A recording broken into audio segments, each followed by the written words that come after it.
Hello everybody and welcome to a little bit of post-game discussion. As promised, here's my video sharing a few thoughts on The Wolf Among Us. And it's probably not going to be a very long video because, well, it's not a very long game. So I don't have that many talking points. But still, there are a few things that I would like to talk about. And I didn't want to do it at the end of the last episode because it already was kind of long. And I prefer to take a break between the last episode and my verdict video because it gives me some time to think about what I actually want to say. So let's start by saying that I really enjoyed the game. I had a lot of fun playing it. I would even say I liked it more than The Walking Dead.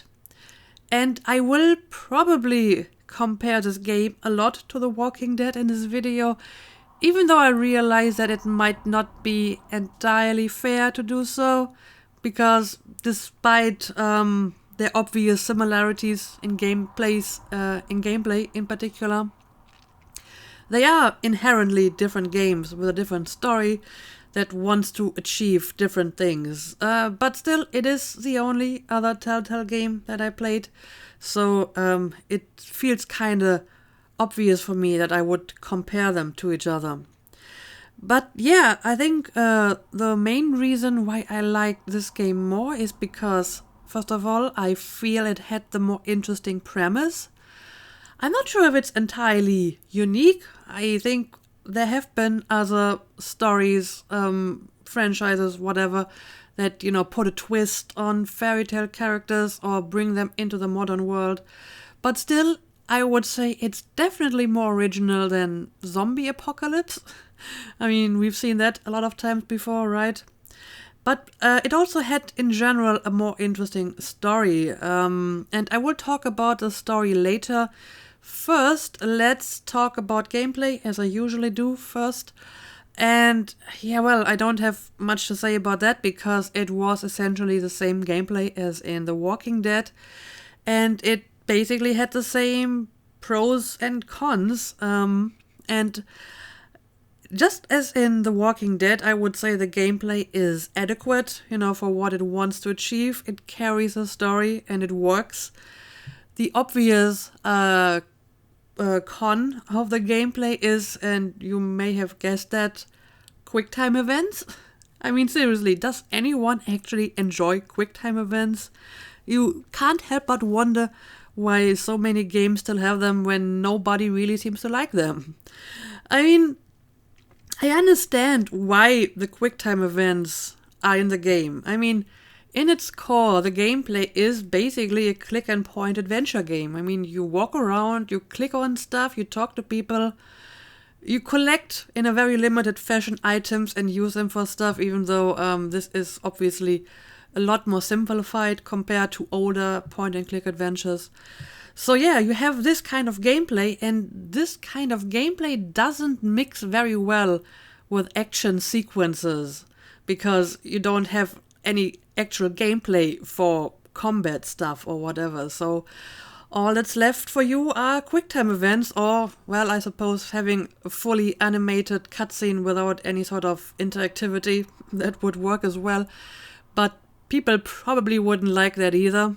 I mean, I think I would actually prefer it, but then people would complain about, watching movie or whatever. So they add these QuickTime events to give you some illusion of interactivity, but it's not really enjoyable, and I think most people don't like them. So I feel if you have a story that calls for a lot of action-heavy sequences, maybe you should think about having some real gameplay, and by that I mean a real combat system. I mean, it doesn't have to be a very elaborate one, just a very simple combat system to deal with those action sequences. I don't know. I guess I would have to rewrite the entire engine and the entire style of game, and I didn't want to do this. I understand that. But still, the QuickTime events are not the best solution for these action sequences, but they may be the only solution saved from, cutscenes or entirely different gameplay. I don't know. But other than the QuickTime events, there isn't really much that I would criticize. Personally, I'm somebody who likes to explore a lot and likes to, look around and click on stuff and see what they mean and do.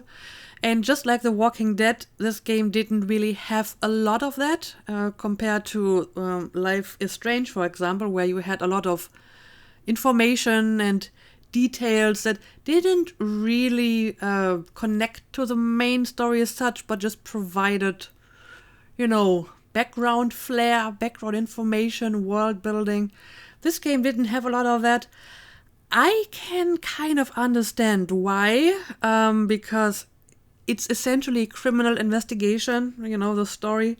So by adding a lot of details that don't really connect to the story or don't really relate to that criminal case, that might just be confusing and throw off the player, because you can never be sure, is this little detail that I found, is this somehow relevant to my case or is it not? So I can kind of understand why they wouldn't want to do this in this game. But then again, they didn't really do it in The Walking Dead either. So I guess this is just their, play style by not adding a lot of detail that you can investigate other than what is necessary for your story. And I understand that. I mean, there is that concept called Chekhov's gun, which says you shouldn't add elements to a story that are unnecessary. Personally, I don't really agree with that. I think it's perfectly fine to add stuff to a story that just adds, atmosphere or whatever, and doesn't really further the story itself. But I understand that in a story that is about a criminal investigation, these details that aren't really necessary would just be confusing. So I'm willing to forgive them the lack of details to investigate in this case. As for the rest of the gameplay, well, there isn't really much that I would criticize. I liked the art style, the color schemes. The animations were on point. I mean, the people had visible facial expressions that you could understand and read. The voice acting was good. So as far as the rest of the technical aspects of the game are concerned, there isn't really much that I would criticize. I enjoyed most of that well enough. So let's talk about the story. And I think the reason why I preferred this story over the story in The Walking Dead is because I felt it was more unpredictable. I mean, in The Walking Dead, very soon things became kind of predictable, because in The Walking Dead, the worst case always happened, and whenever something bad was possible to happen, then it would happen. So at some point you were just expecting the worst to happen every single time, and most of the time you were right doing that.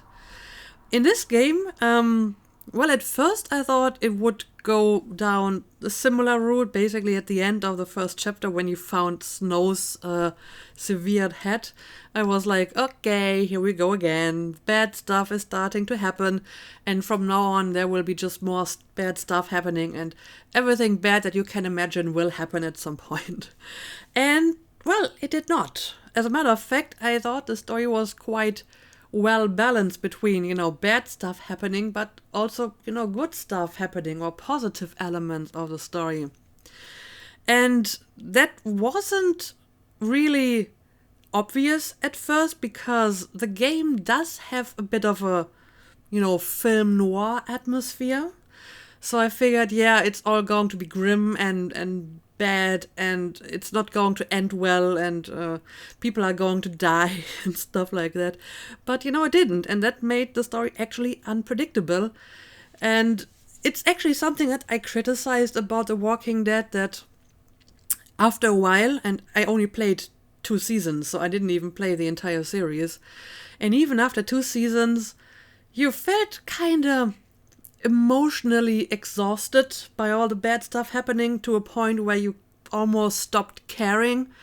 I mean, a new character got introduced and you're like, yeah, well, seems like a nice person, but they are probably going to die by the end of this chapter.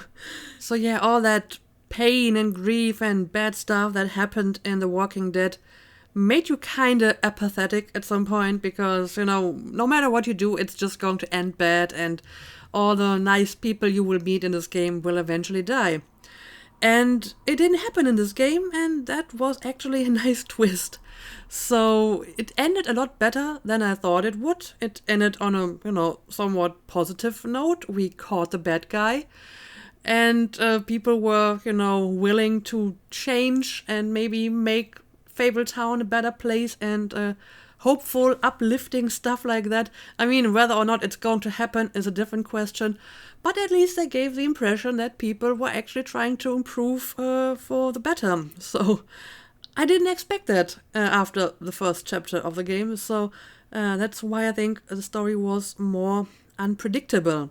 And yeah, speaking of twists, obviously a lot of the story or the premise was based on putting twists on fairy tale characters, usually from, something good being twisted into something bad. Although, to be fair, many times they didn't even have to do that because the fairy tales in their original version already are kind of grim and depressing.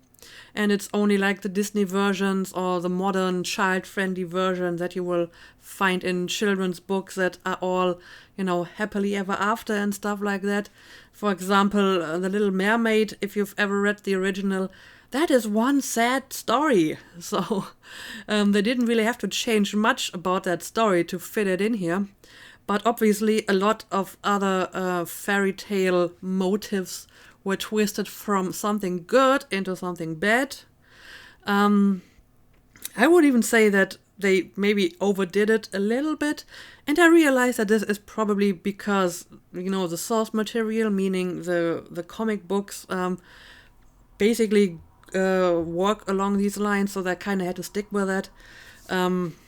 But one example that comes to my mind, and this is just a minor detail, but as an example for what I'm talking about, you had Snow White's character, who was, oddly enough, a combination of two different fairy tale characters. You have Snow White from Snow White and the Seven Dwarfs, and then you have Snow White from Snow White and Rose Red, which is obviously a completely different character originally. I mean, Snow White and the Seven Dwarfs was a princess with an evil stepmother, and Snow White and Rose Red were just normal girls who lived with their mother, so it's not the same character. But in this game, it is the same character, and there was kind of like a throwaway line about Snow White's sister, Rose Red, running off with her husband or something like that, and I thought that was kind of sad because Snow White and Rose Red is one of the very few sister relationships in a fairy tale that are not bad. I mean, usually if you have a fairy tale and you have like two sisters in them, there's usually one good sister who is beautiful and respectable and most of all hardworking. And then there's one or more bad sisters or stepsisters, and she's ugly and arrogant and most importantly lazy. And, obviously their relationship is bad, and the good sister marries a prince at the end, and bad stuff happens to the bad sister. And Snow White and Rose Red is actually different because while the sisters are being described as being completely different, Snow White is like a shy one, and Rose Red is more the outgoing type. They actually have a good relationship, and they both end up marrying the prince, or a prince, brothers, in the end. So, since there are already so many examples of sister rivalry in fairy tales, I felt it was a little bit too much to take that one example where it didn't happen and also twist it into a sister rivalry.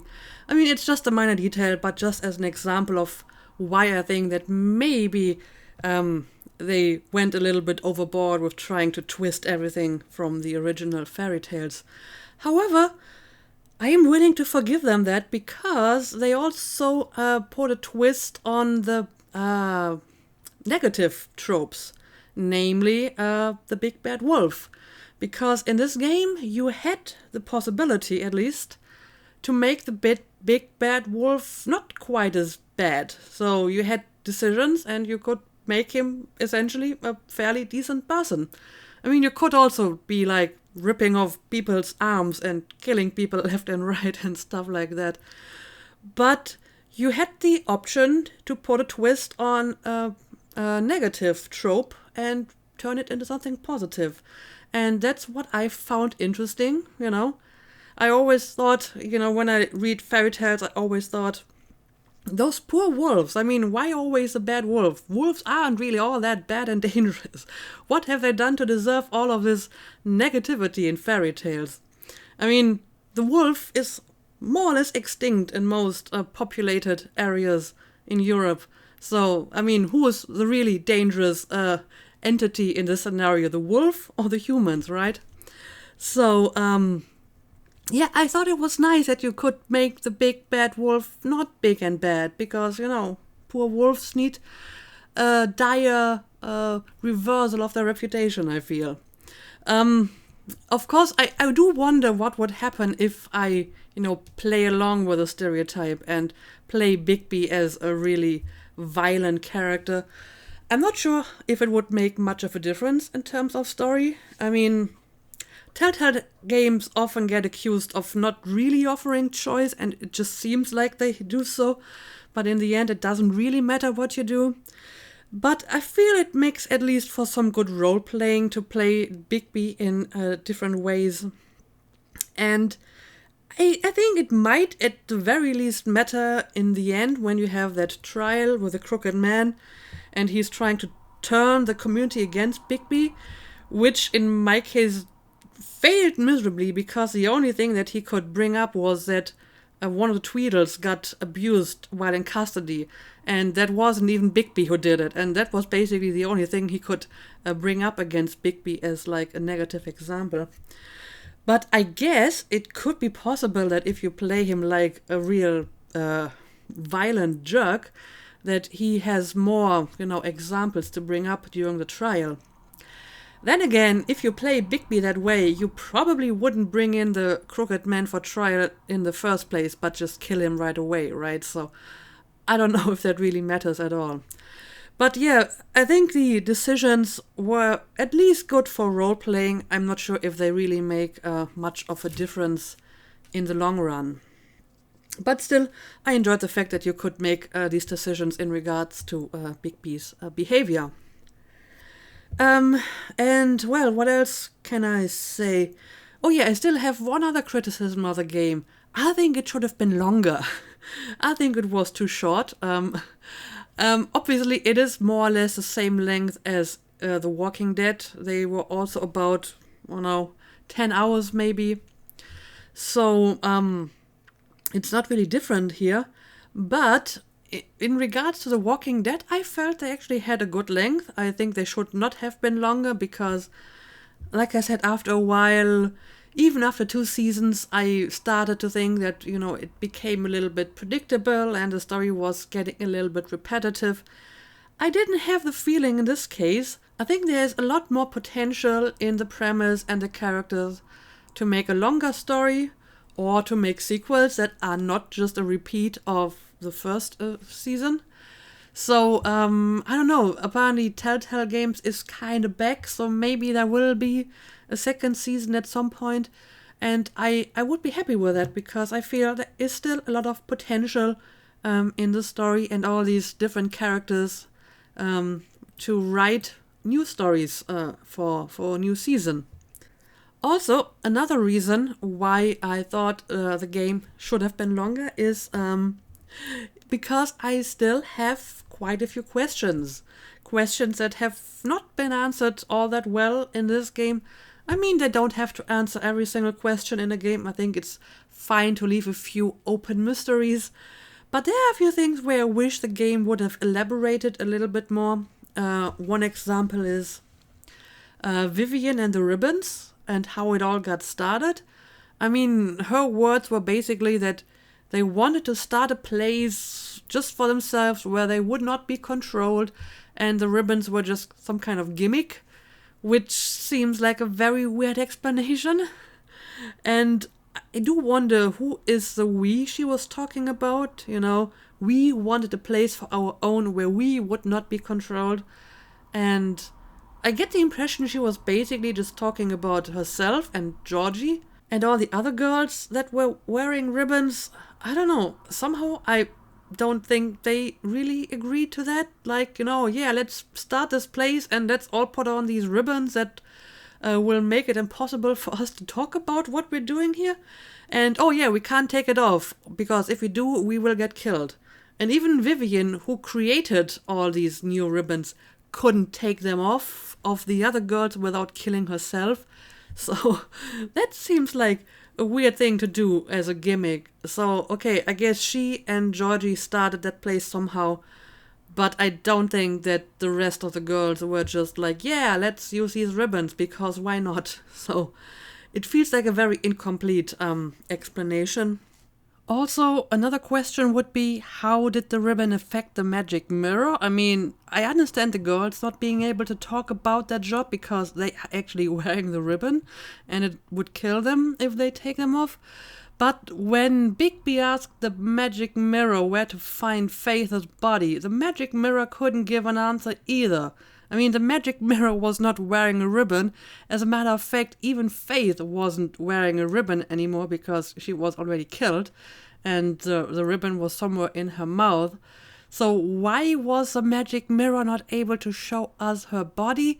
I mean, there must be more to these ribbons than Vivian told us, right? I feel I'm missing some details here, but if the ribbons only prevent the wearer from talking about, what they're doing or a specific subject, I don't understand why the magic mirror couldn't show us Faith, who wasn't even wearing the ribbon anymore. So that's just something I have been wondering about.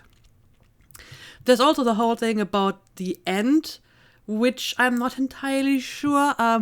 I got the impression that they were trying to implicate that Nerissa and Faith might be the same person. So it wasn't really Faith who got killed, but somebody else. Or I don't know. I feel it was very confusing. I'm not sure if they were trying to indicate anything in particular or if they were just trying to create some tension for a potential sequel. I don't know. It was a little bit confusing and I honestly don't think it would have been necessary.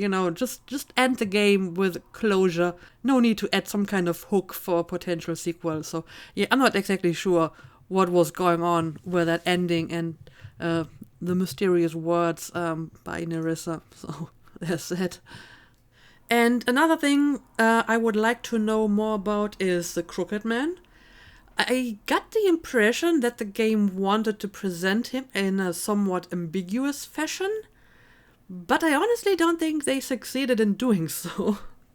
I mean, the implication was that, yeah, sure, he's like a criminal and he's doing criminal stuff, but he's also helping people and, he's doing good for some people. And even the Crooked Man himself seemed to believe that, and he seemed to be very confident that if we, bring him back to stand trial, the community would somehow rally behind him because he's doing so much good stuff for the community. And I never really got the impression that he is actually doing that. I mean, sure, he has his gang of goons, but they were all terrible people, so the fact that he's doing good stuff for them doesn't really hold much value if they are all terrible themselves, right? The only exception here would have been Tiny Tim, who just, seemed to be a genuinely good person, and the Crooked Man gave him a job. But we only talked to him for about 2 minutes, and that was it. And that wasn't really enough to give me the impression of ambiguity in regards to the Crooked Man. Not with all of his gang being just like despicable, not human beings, but fantasy beings. And in addition to that, you have like a codex entry casually mentioning that he killed his wife and child a while ago. So yeah, I would like to know more about the Crooked Man and why he is allegedly, helping people, and if that's actually true, and if he's not just doing it for, selfish reasons. So being the main bad guy in the game, I think he would have deserved a bit more detail and exploration and, maybe actually make him a bit more ambiguous than he turned out in the game.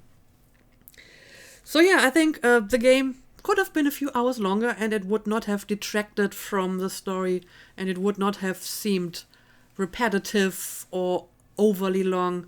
I think there was more potential to add to the story and the characters and the depth of their characters and so on. But overall, I am very happy with this game, and I'm glad that I played it. And I hope that maybe now with Telltale Games being back, there will be a second season. And if there is, I'm going to play that one as well. But yeah, I think that's pretty much all that I wanted to say about this. As I mentioned before, I will be playing Tales from the Borderland after Assassin's Creed 3, which comes after Resident Evil 2. So it might be 2 months or whatever until I get there. But you can look forward to that. But for now, let's just end this video and, share your thoughts on the game and what you thought about it. And if you agree with my assessment or not. So yeah, leave a comment.